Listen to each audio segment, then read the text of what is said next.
Hello and welcome back to Captain Hook Tree Climbing. This is your host, Captain Hook, and today we're going to pick back up where we left off in the last video. We are working on the ash tree, and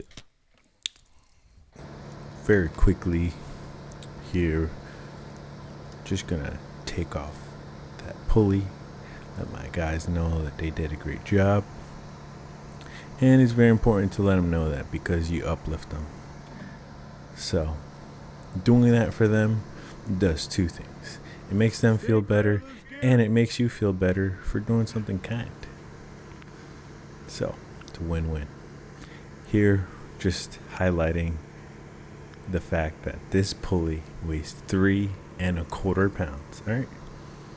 So, yeah. Stand clear, loose gear. Carries with it it's just a huge warning. It's in the end it deserves a thank you. Like, hey man, I appreciate you for letting me know that there's this 3¼ pound piece of metal in the air that you can possibly drop. And so that's the importance of it. Just acknowledging that no one is perfect, and that things happen. Accidents do happen, and you have to be real about that. You have to really come to terms with the fact that terrible accidents occur during tree work. So,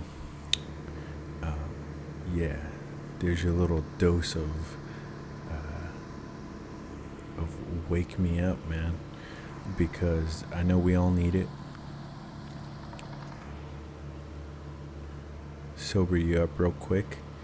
And anyway, let's get right back into this.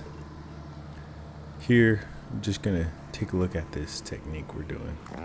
And so the technique is supported by an extremely sharp saw. So go ahead. If you're gonna do it like me, I like to do the directional cut first. And I'm messing around with the direction, so I'm thinking like here, there, I can't make up my mind. But eventually I make it up, right? I make up my mind.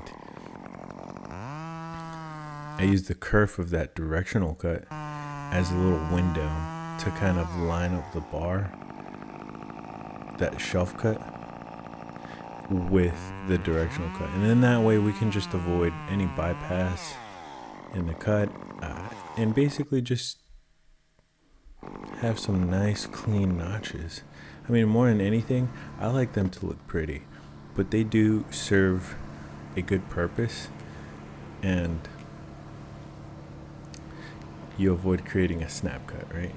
Especially when you don't want a snap cut. There are times when this really does matter. So some of the times, like right now in this situation, it's trivial. It doesn't matter. It's whatever. But there are some situations where having bypass in your cut might just be you signing away a check for a few $1,000s to the customer because you broke something. You know what I mean? So, yeah. Practice makes perfect. And some people would even go as far as to say that perfect practice makes perfect. So, there's that club hitch. And so that I had a little description of that knot there. It was a club hitch backed up by a half hitch slip, whose bite was used as a second half hitch. You know what I mean? Kind of complicated there.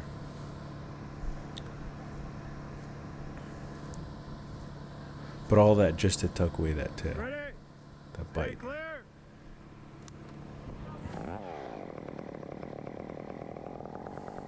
Yeah. And so I like to be sure. I like to double check. So like if my ground guy doesn't give me a thumbs up and I give him a thumbs up, like asking if he's good, he doesn't return it, I kind of get worried. And look at that, fully arrested. That log is just fully arrested. And so the issue that I've seen lately with some of the climbers out there, very well known, is that people will just let logs swing across wide spans like this, and they'll just be in the air uncontrolled, and the person who's rigging is now responsible for this load that's uncontrollably swinging in the air. You know what I mean? And so here, for the main issue that I'm trying to highlight here by saying that some of these major YouTubers that are out there doing work, some of them I've seen that they'll do a version of this, maybe not across a 25-foot span, but maybe across a 10-foot span, and they're rigging big logs right next to homes and things like that. And that is just the worst place to be allowing logs to swing like that. Just, if at all possible, avoid it. You know what I mean? And yeah. So anyway, let's move on. Right there is just kind of talking about the daisy chains, and if you get them right, you can just pull them off in one shot. There's no need to mess around with knots, nothing. So it all has to do with the way they lay. So go ahead and play around with that and let me know if you end up using it, and if you were able to figure it out to just pull it off your saddle or your basket, wherever you're tying it off to, right? If you were able to get it off in one shot.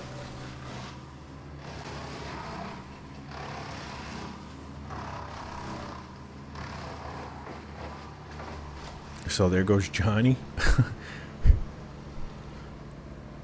Tightening up that log. That rigger.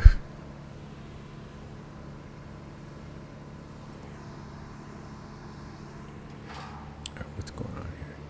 Alright, so I'm just trying to figure out exactly how I'm going to do this. And so what I end up doing here is I want to cut away some of these branches. Yeah. And so you pull out your handy dandy knife hand, very precise measuring tool there, very often implemented while I'm in the tree. And so what it's used for is just kind of giving me an idea for where the rope will be if I were to make a rigging point at a certain position. Okay, and other times it's used for like just measuring my notch. I mean, and it works most of the time. Yeah.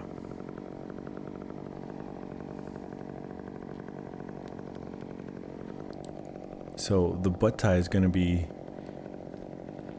rigging point is going to be offset to the left here. Right, and the point of that is just to basically bring the load to the left. And I also can bring it even more to the left by bringing those rings around the tree even more, like counterclockwise. So if I just spin that whole sling around even more, I can get it to go left, like hard left. You know what I mean? So here, gonna go ahead and just set up these ropes. There you go. Perfect.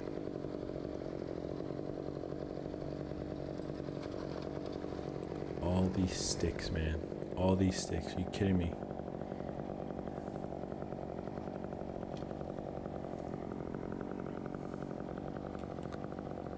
Alright, so the same idea here as with the last log. I just want to arrest the log as soon as it comes down. I want to make sure that it's not going anywhere, not doing any fancy tricks mid-air. You know what I mean? Just keep it super controlled. Yeah, I should definitely put a slip in that, but I didn't. I knew that tail was gonna get in the way.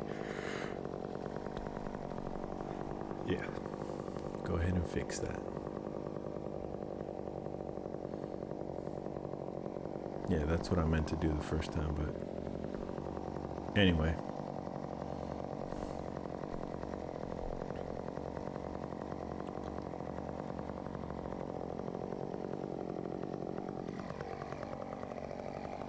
Alright, so here on this one, I'm going to create what I like to refer to, and some people know it as this as well, the directional snap cut.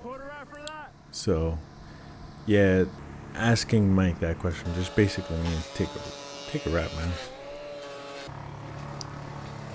You know, because I fear for him. I don't want him to get hurt or burnt hands or something, you know what I mean? So yeah, we're going to be working on a directional snap cut here. And so what I like to do is go ahead and pick the direction I want this log to go into, making absolutely sure that it makes sense, like that this log isn't going to go the other way, the opposite way of that notch. You know what I mean? And if so, make sure that I mitigate those factors. Anyway, go ahead and make the notch, and then maybe 2 inches, 3 inches above that shelf cut, put in a back. Make sure I put in my back cut there, and kind of do like what you would normally do in a snap cut. You cut a little bit past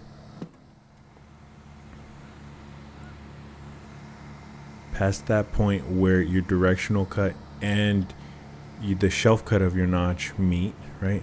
And then when you go to push this thing, it snaps like a regular snap cut. There you go. Just like that. So that right there, my friends, is what I like to call a directional snap cut. It works perfect. I use it very often.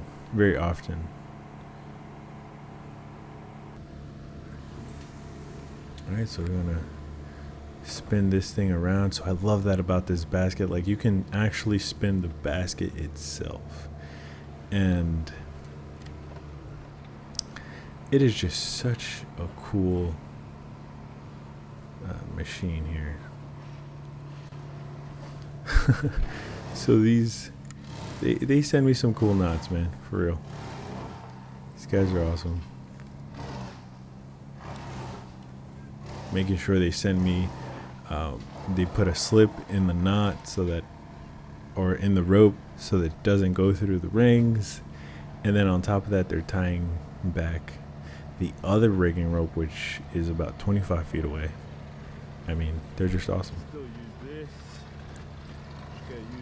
So I'm making things a bit more difficult for myself there. Yeah, didn't really make sense.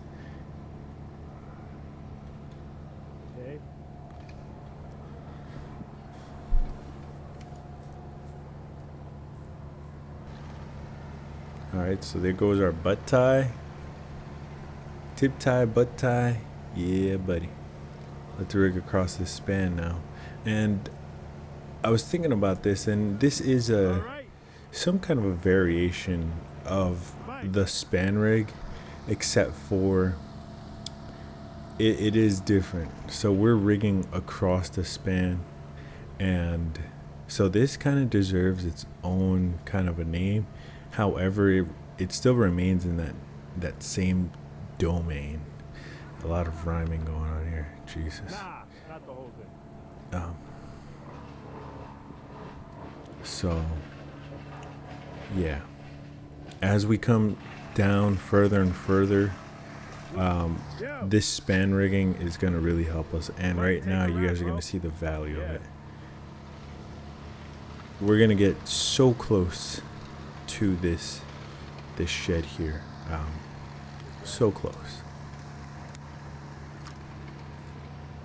So how close can we get? That's like the question, huh?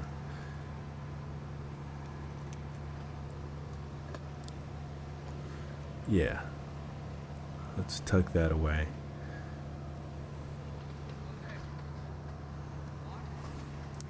Yeah, you could take one. Or leave it like that, bro, because you guys are sharing the load. So yeah, that is like one very it's like a good point there.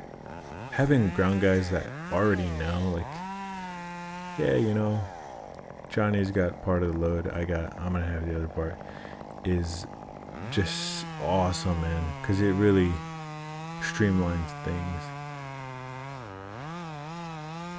But I tell him there because I want him to know, so that he thinks about that next time. Like, hey, how's the load sharing going on here? You know?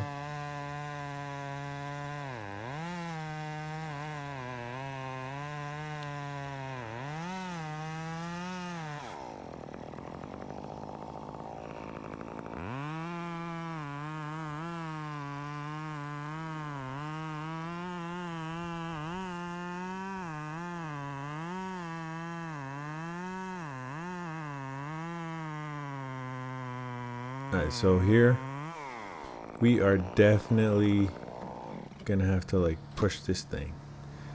So the way the ropes are kind of set up, especially that butt tie, it's gonna give me some resistance, but enough resistance that it allows me to kind of just push this thing over, and at the same time in conjunction with the way I cut it. So I left a little mate on like towards the left of that notch, so that it kind of peels. You hear they're peeling. There you go. Good. Perfect. Mike, you gotta let down. It's yours. Nice and slow. Guide it right through. Yeah, it's all you, bro. Ooh. Check this out.